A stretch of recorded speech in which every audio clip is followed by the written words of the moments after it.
Salutare tuturor, sunt Andrei Radu, bun venit la ePlan. Invitatul meu de astăzi se află în topul Bloomberg al celor mai influenți 50 de gânditori contemporani. Este profesor universitar în psihologie și economie comportamentală la Duke University și una dintre cele mai influente autorități și voci din lume în economie comportamentală. Îi spun bun venit lui Dan Ariely. Hello, Dan. Hello, hello. I'm very happy to have you at ePlan. Before starting, the entire questions and all the interview, I know you are a specialist in behavioral economics. What does this mean? Why is it different from traditional economics? Yeah. So traditional economics assumes that people are perfectly rational, that we have no emotions, and we can take all information into account, that we always make the right decisions. And behavioral economics basically says, is this indeed so? And what we do is we don't assume anything about people. Instead, we put people in different situations. We get people to be hungry, and we get them to be in groups, and we get them to consume misinformation, all kinds of things. And we ask the question, are people really making the right decisions? And the reality is that often people don't make the right decisions. And that has a lot of implications. It has implications for society. Think about something like texting while driving. Okay. In the US, some states did laws that says if you text and drive, you get a fine.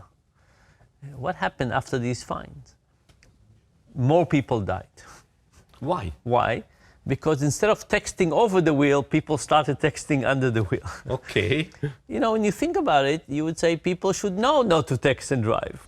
But of course, it's very tempting, and phones have an impact on us. And when the phone vibrates or calls, we get so curious about it, and we don't understand risk.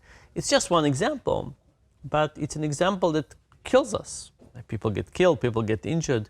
And if we don't understand correctly human motivations, we're going to basically destroy ourselves, which is largely what we do. So understanding the true underlying elements of human behavior are important for policy, but it's important for every business as well. Okay, but how come, like a business, there are marketers who want to have predictability. Yes. How can you have a strategy based on irrationality? So irrationality doesn't mean that it's unpredictable. Okay. So again, if we take the example of texting and driving, or take the example that we overeat and we don't exercise enough, and we don't take our medications, and we don't sleep enough, and we procrastinate, these are predictable things. So our human nature is actually quite general. When we ask the question of how similar are people to each other, how similar are people across countries, it turns out the similarities are quite large. We are not rational, but we're predictable. So for businesses, it is very important to understand this, right? Not just to understand that we are irrational, but to understand that we're predictably irrational. Okay. And take any business that you want. If they understood correctly the ways in which people are irrational, they would be much better off. Okay, and I also have a context question, because I know you are traveling from Israel. Yeah. What happens right now in Israel, and how is the entire situation? How did it scale up so much? Well, it's a terrible situation. It really is. So October 7th was a terrible massacre, and it was, of course, lots of people were killed and murdered. Lots of brutality, right? Like, cutting people open when they're alive, cutting a stomach of a woman when she's pregnant, taking her unborn child and cutting its head in front of her when she was still awful things. Like, if you thought about all the nightmarish scenarios you could imagine from all the That- horror movies that we've happened. seen, it was worse. It was things that I don't think anybody have ever imagined could be done. Why do you think this happens? No, or like, Look, the reality is that there's a real conflict between the Israeli and Palestinians. There's a conflict with Gaza, which is ruled by the Hamas, and there's a conflict in the West Bank, ruled by the Palestinian Authority. There's a conflict with Syria and Lebanon that, you know, Hezbollah is not ruling, but certainly has a big role. The Islamic Jihad is playing a role. Iran is playing a role. The area is very, very complex with some long-standing animosity. And if you think about hate is, let me say it differently, because if you look at all the places where we as humanity are not reaching our potential. So we said we don't sleep enough, we don't take our medication, we don't manage our money correctly, we don't manage our health, we do all kinds of things.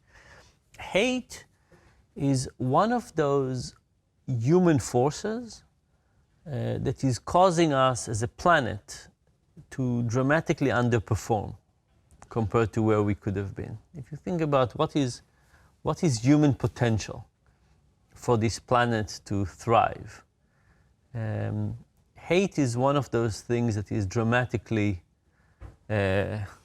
reducing Yes. our human potential. And one of the problems is that hate begets hate. You know, if you thought about what was the willingness of Israelis to come to a peaceful understanding with the Palestinians a year ago, it was much higher than now. Right? Now, Israelis are saying, this is the Hamas. These are the people that we have transferred billions of dollars to build up Gaza and try to improve it. And they've used that money to create a structure and fundamentals for terror. Like, who do we have to talk to? So, you know, Hamas, Palestinians feel hated. They do these horrific crimes against humanity. Israelis feel very hated. They're doing things on the other side.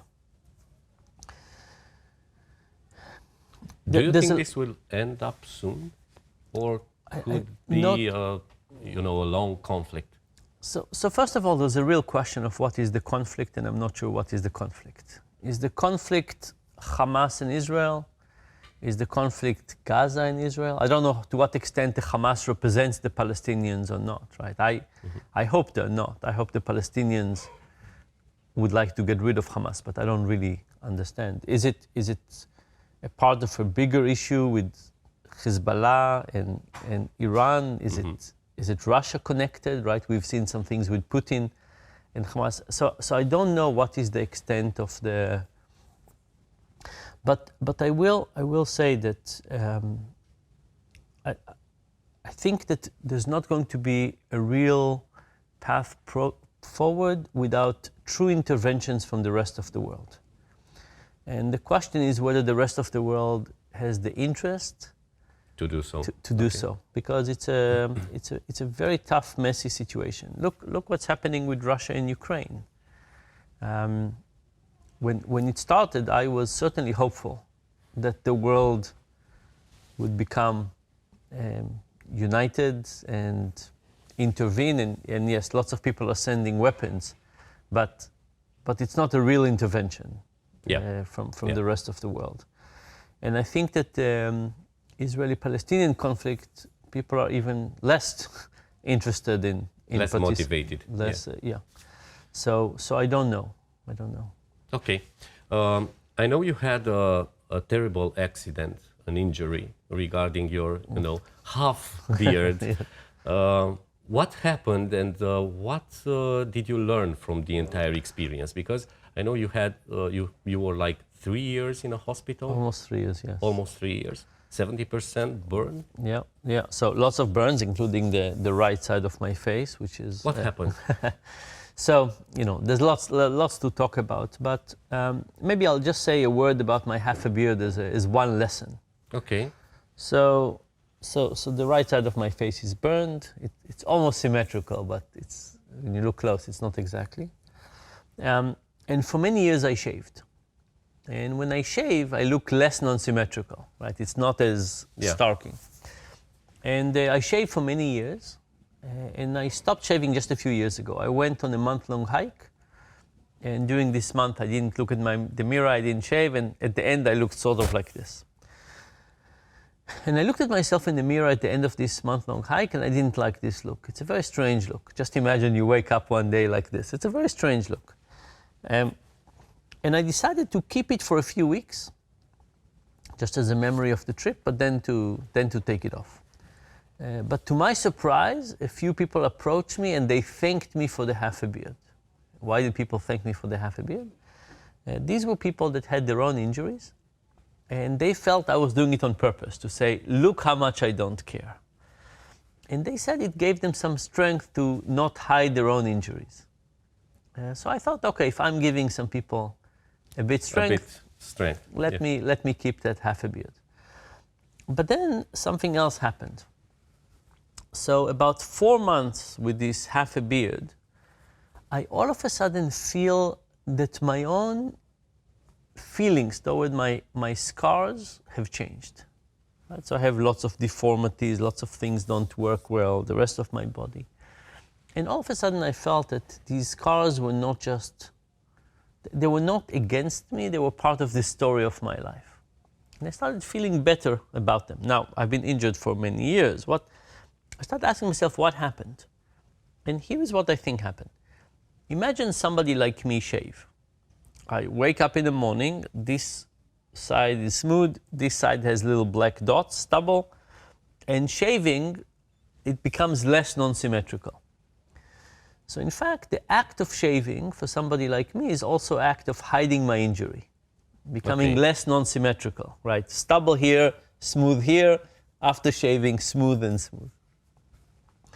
And what I think happened is that that's a very unhelpful process, because standing in front of the mirror every day and reducing my lack of symmetry actually had negative consequences. It's like hiding.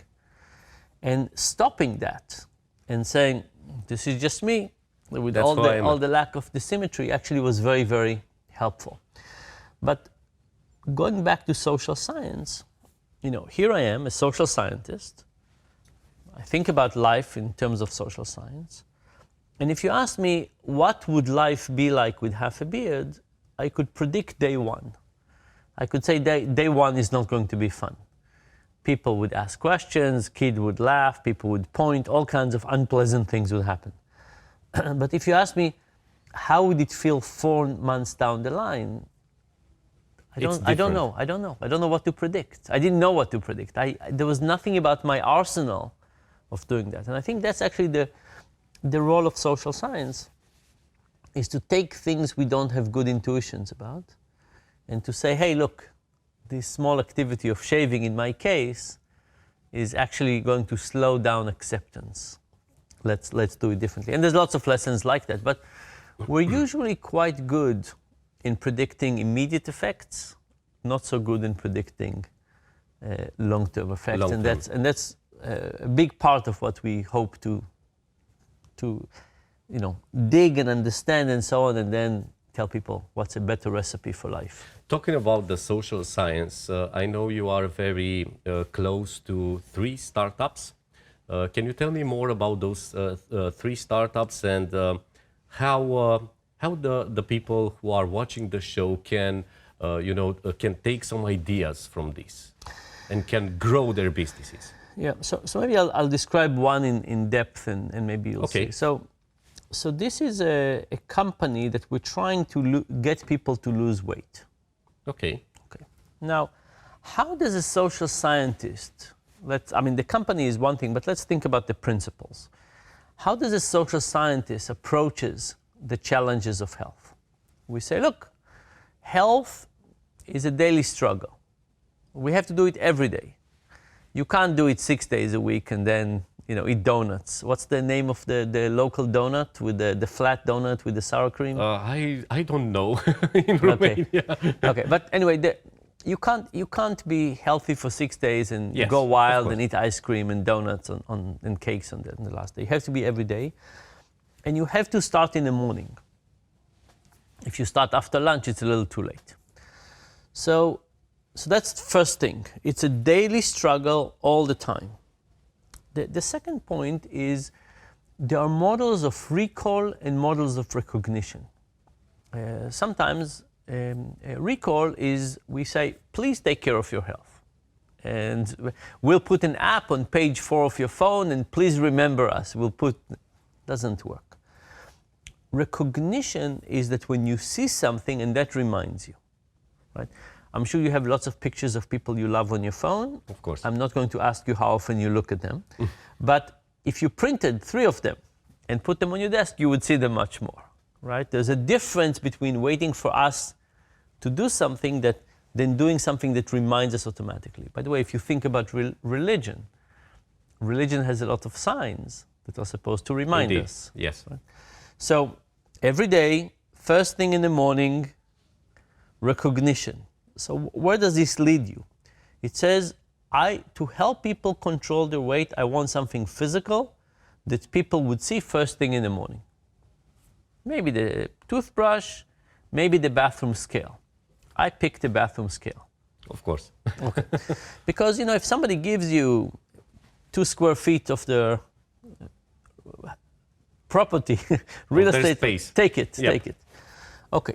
So then I started studying the bathroom scale. And I learned 3 things about the bathroom scale. First of all, it's really good to step up on a scale in the morning, not so good to step up in the evening. Okay. Why?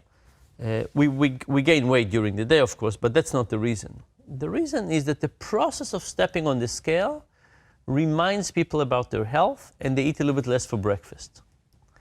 So the actual they process, are motivated. That's right. It is a process. Okay. That's right. And if you step on a scale at night before you go to sleep, by the morning you forgot the whole thing. Okay. Right? So you want to do this action just before breakfast. The second thing is that weight fluctuates a lot. So imagine somebody doesn't change their weight on average, but it goes up and down by a kilo. What is the psychology of that up and down? The up is very painful. The down is only slightly happy.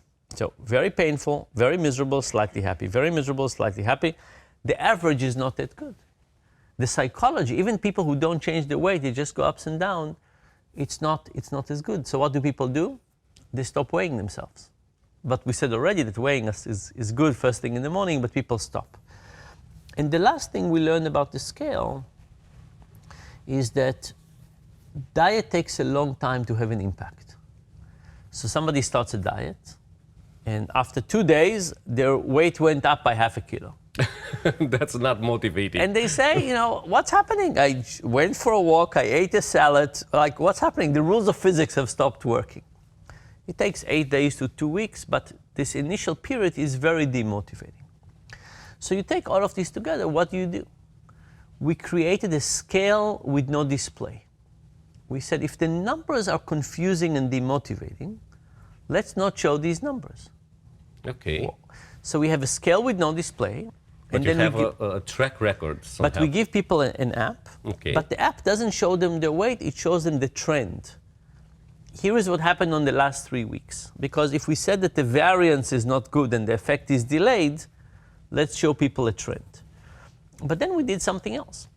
So do you want 5 trends or 4 trends? 5 trend is your weight is going up a lot, up a little, nothing happened. Down a little or down a lot, that's 5. Or up a lot, up a little, down a little, down a lot. Now when we ask people what's different, people are saying, what's better? People say, let's do 4 trends. Up a lot, up a little, down a little, down a lot. Let's not do nothing bad happen. But that's not true. The reality is that nothing bad happened is very important. Why? Imagine a year, 52 weeks. And imagine somebody loses weight 12 weeks and nothing happened for 40 weeks. Okay. Is that a good year or a bad year? From a health perspective, it's an amazing year. It's like a 3 sigma year, almost never happened. But from a psychological perspective, if people don't categorize nothing bad happened as good news, they will feel that they have failed most of the time. And here's the point, and I think this is a general point. When we think about giving people information, we usually think about accuracy. But I think about behavioral change. And I think about motivation, understanding the relationship between cause and effect, and accuracy. I'm not against accuracy. But the reality is that sometimes accuracy is hurting the other goals. And my main goal is motivation. I think about somebody who needs to fight cookies all day long. And I want to understand, how do I give that person the most motivational power possible? And feeling successful is important. If somebody is feeling mostly a failure, why should they give up the next cookie? So anyway, we created this scale with no display. It gives people a feeling of success when they lose weight and when nothing bad happens, and we see very, very good results. But of course, the conclusion is much more than that. If you think about it, this is truly consumer-centric. It's about saying, I want to understand the person. I need to understand that they don't think about me as much as I think about them. I need something physical in their environment. I need it to be at a particular point in time before breakfast. I need to think about the motivation that this is giving them, and so on.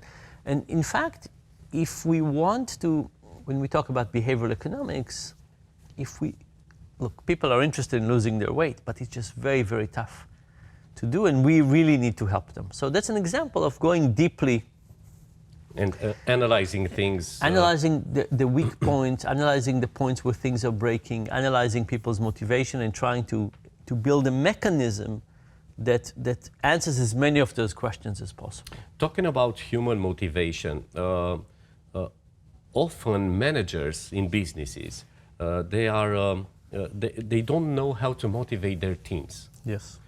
How can you do that? How can you understand what the other, the other human being, which is your employee, needs something, or stuff like that? How do you motivate him? So that's another place where the intuition fails very often, right? When we think about people in general, the standard intuition is let's pay people more. And they are all set, you know. That's right. That's right. And that will solve everything. In general, when we think about intrinsic and extrinsic motivation, extrinsic motivation is salary, bonuses, days off, and so on. Those things don't end up having a lot of impact on motivation. On the other hand, I'll just describe an experiment we did with Intel, the chip manufacturer. And in that experiment, we could track how many computer chips people made. So we had a very good measure of performance. And we found that the things that was very effective was basically just to say thank you to people, feeling appreciated. And we've done lots of other experiments on that. But it turns out that feeling appreciated is one of the main things that are important. By the way, one of the killers of motivation is bureaucracy, right? Because if you think about it, what does bureaucracy do? Bureaucracy tells employee, we don't trust you, we don't care about your time, and we don't want you to innovate. Yeah. Think about the following story. Imagine a janitor in hospital. That janitor has a job description. The job description is to change the soap and the water and they have a job description. And they get rewarded on their job description. One day the janitor walks around the corridor and they see a family lost. Should the janitor take their time and show the family how to get to where they're looking for? Of course. One day the janitor hears a patient crying in their bed. Do we want the janitor to look what's happening and maybe call for help? Of course. The reality is that every business wants people not to do their job description. Not all the time, of course, but we give people a job description, but in fact we want people to look up from that job description, look around and say, where else can I be helpful? Who can I teach? Who can I help? Where else is my skills? The employee has a particular path in front of them, but the utility function of the company is not well described by the job description. And we actually want people to take initiative, to look around, to see what they can innovate, who they can help, who they can mentor, all kinds of things like that. A journalist friend told me that during COVID, she got stuck, locked out of her database. And it turns out that the person operating the elevator solved it for her, right? That's what we want. We want that person to take an hour of their time and do their best to, because she couldn't write the article she was supposed to. How do we get to that situation?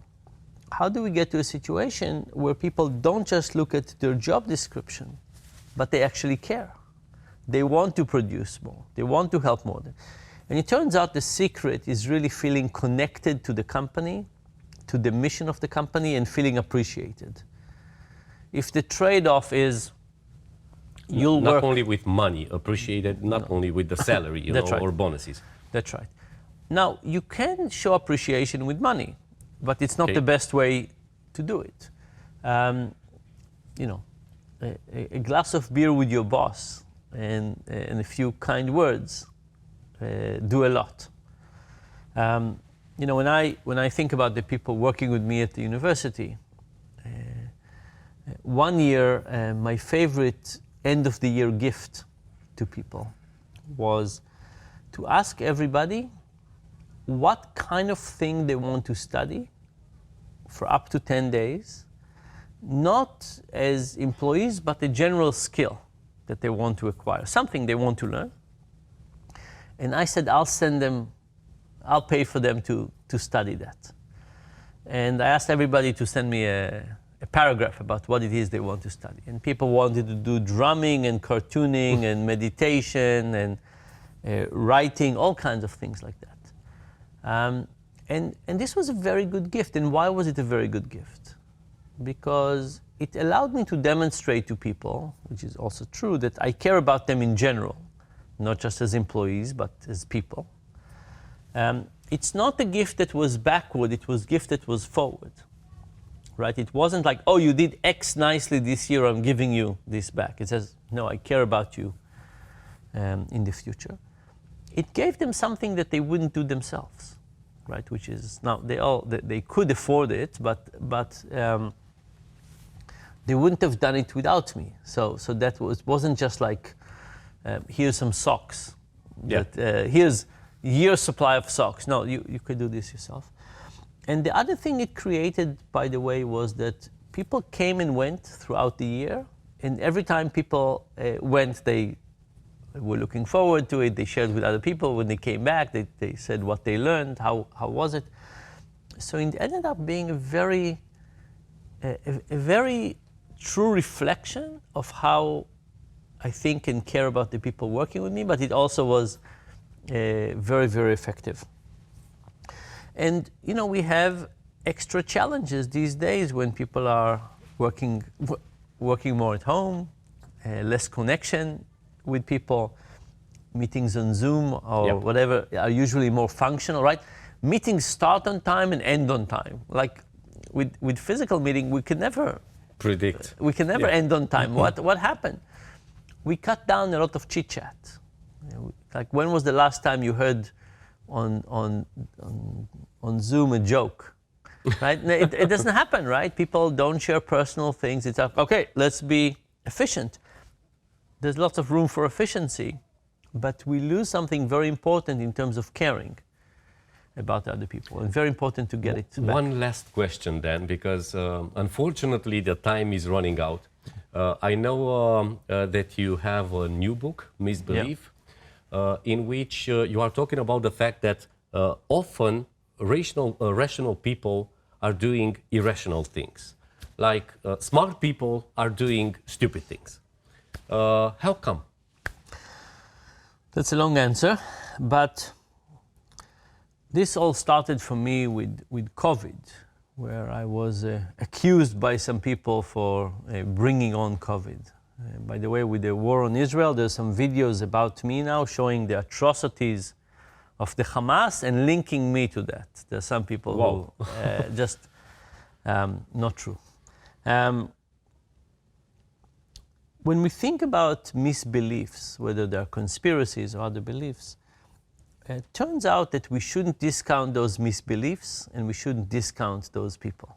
They're just like all of us.